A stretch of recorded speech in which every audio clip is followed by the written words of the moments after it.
In 1945, on Christmas night, there was an incident in West Virginia, USA, which is still vivid in our memory. A man named George Soder was celebrating Christmas with his wife, Jenny Soder, and 10 lovely children. Every face was bright with joy.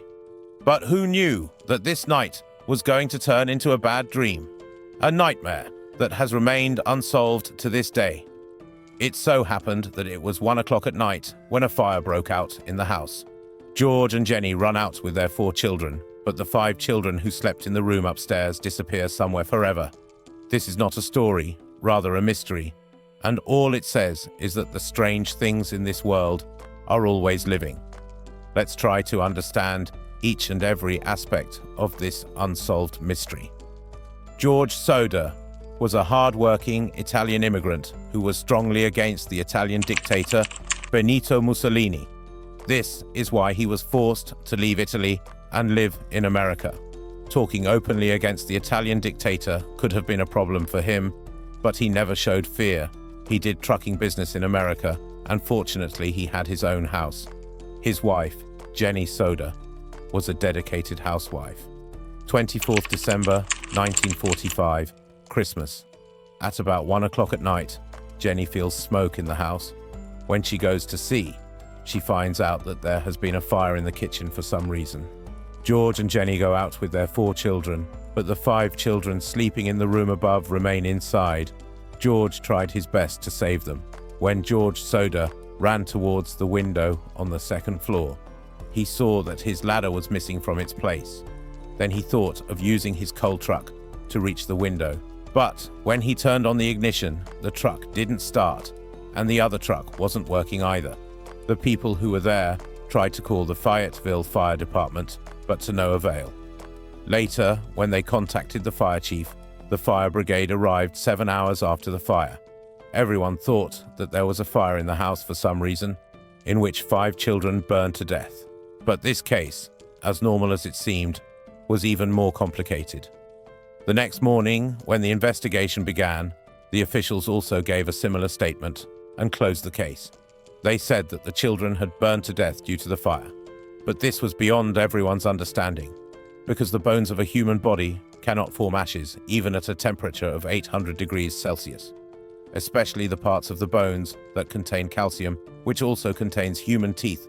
So how did it happen that when the house of the welder caught fire, not 1, not 2, not all 5 children's bones were found, nor any teeth? So, how did it happen that when the house caught fire, later, forensic science also confirmed that the duration of the fire was not so long that the bones could be turned into ashes? This was very disturbing. The Souders family immediately rejected the investigation report. The investigation team found a short circuit in the kitchen due to the fire, but George Soder said that he had recently got all the new wiring done, and there is no question that there may be something missing in it. When George Soder tried to recall those moments of the incident, he remembered some things that indicated something was wrong. When he picked up the phone to call the fire brigade, his wire was cut off, and this was also proven in the investigation that someone had actually cut the phone line of Soder's house from the outside. Because the phone line breaks and the edges of it look different when cut. When it breaks, its edges are not smooth, but when cut with a plier, the edges look very smooth. Later, Jenny Soder remembered that at exactly 12:30 a.m., her phone rang, and on the other side, there was a woman who was laughing loudly, to which Jenny said the wrong number and hung up the phone. If the phone line was disconnected at 1 a.m., and only half an hour before that, a strange call came. It meant that the phone line was disconnected half an hour before the fire. This night was full of strange incidents. Before the first call and before the fire settled down, Janie heard a pop on the roof. When she heard nothing more, she fell asleep. Shortly after that, she smelled the smoke. After that, where George kept stairs, disappeared from there during the accident, and a farm a long way from home was rescued. Both of George's trucks, which were working perfectly fine the day before, how did they both go bad during the fire? Because of all these incidents, George Slaughter's suspicions changed into belief that his children were not dead, but were kidnapped. But how did someone take them away in such a big ruckus, when the answers to the investigation were not equal to the questions? Theories began to emerge. There is a strange story behind every theory. A few months before this incident, an insurance agent came to George Soder, who was forcing him to take home insurance. But when Soder clearly refused to take insurance, in the end, that agent threatened Soder. The second theory is that the Italian mafia did not like George Soder's open statements against the Italian dictator Mussolini. For this reason, the Italian mafia made him their target and took control of his children.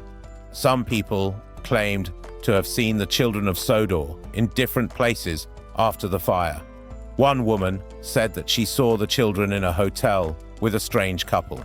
Other reports say that they were seen taking them far away in a car, as much as the mouth, so much near Hawk. It was confirmed that the children of Sodor did not die because of the fire. So where did they go after all? A year after the incident, some new evidence is revealed. The investigation team, which had previously stated that the reason for the fire was a short circuit, was proven wrong. In the new investigation, it was revealed that the fire was deliberately set on fire. At that time, a bus driver was passing by who told him that he had seen some people throwing something like a fireball. A few months later, when the snow melted, he found a round object like rubber near the house, which is called a pineapple bomb. Jenny remembered the sound a few minutes before the fire that she had heard because something had fallen on the roof. Maybe it was the same pineapple bomb. George and Jenny spent their lives trying to find the answer to this mystery. They didn't leave any stone unturned and followed every possible lead. They built a big billboard with pictures of missing children and a promise of a reward. About 20 years later, in the 1960s, Jenny receives a letter. In this letter, there was a picture of a man who looked a lot like his son, Louis. And all that was written in the letter was, "Louis Soder, I love brother Frankie." Did one of the 5 missing children really write this letter? Or was it a prank? George and Jenny hired a private detective to investigate this letter, but no trace of Louis Soder was found. Years passed, but this mystery could not be resolved. Rami Soder died in 1969. Jenny and her surviving children continued to search for answers for their missing siblings. After George's death, Jenny did not leave her family. Fencing, 1989, missing. I hope you will like and share this video of Recap English as well. Thank you so much for your lovely comments. See you in the next video.